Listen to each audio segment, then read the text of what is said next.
یہ میری کسی بہن نے سوال کیا ہے کہ جنات کہاں رہتے ہیں، اور مسجد میں بھی ہوتے ہیں، ہر جگہ ہوتے ہیں، مدرسے کے طالبات، یعنی کہ ہر جگہ موجود ہیں، یہ حدیث سے ثابت ہے۔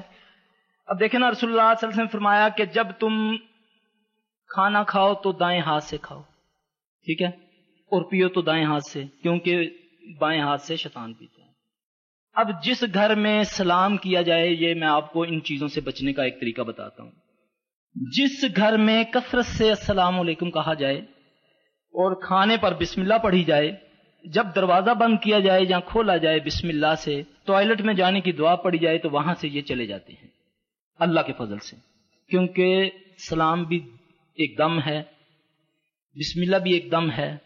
تو یہ ہر جگہ موجود ہوتے ہیں، خاص کر یہ جو گندے جنات ہوتے ہیں، گندگی کے ڈھیروں میں ہوتے ہیں، جالے وغیرہ لگ جاتے ہیں گھروں میں، ان پر یہ اپنا مسکن بنا لیتے ہیں، ان کو صاف کر لینا چاہیے۔ پھر یہ عموماً ہم کیا کرتے ہیں، گھروں میں کلین ہمارے بچھے ہوئے ہیں، تو یہ کونے جو ہے نا، ان پر گندگی جمی رہتی ہے، وہ ہم نکالتے نہیں ہیں۔ یہ اپنے گھروں میں اہتمام کیا کریں صفائی کا۔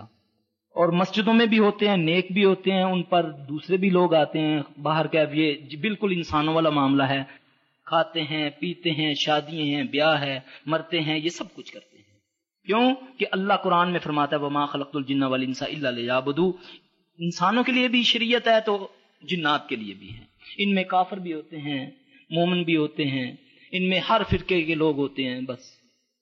اور میں آپ کو ایک بات بتاؤں کہ خاص کر قرآن حفظ کرنے والی جو بچی ہیں نا، یا دین کا کام کرنے والی، ان کے اساتذہ کو چاہیے کہ یہ ان کو قرآن پڑھانے سے پہلے ان کو صبح شام کے اذکار بتائیں۔ یہ بہت ضروری ہے، کیونکہ اگر آپ اپنا ڈیفینس ہی نہیں کر سکتے تو پھر کیا کریں گے؟ جیسے ہی آپ قرآن کو ہاتھ لگائیں گی تو یہ آپ پر حملہ ہوگا کہ یہ کیوں پڑھ رہی ہے، اس کو تو گانا گانا چاہیے کہیں، تو یہ تو اللہ کی کلام پڑھ رہی ہے، اس کو بڑی تکلیف ہوتی ہے۔ تو اس لیے یہ دعائیں جو ہیں یہ بہت ضروری ہیں۔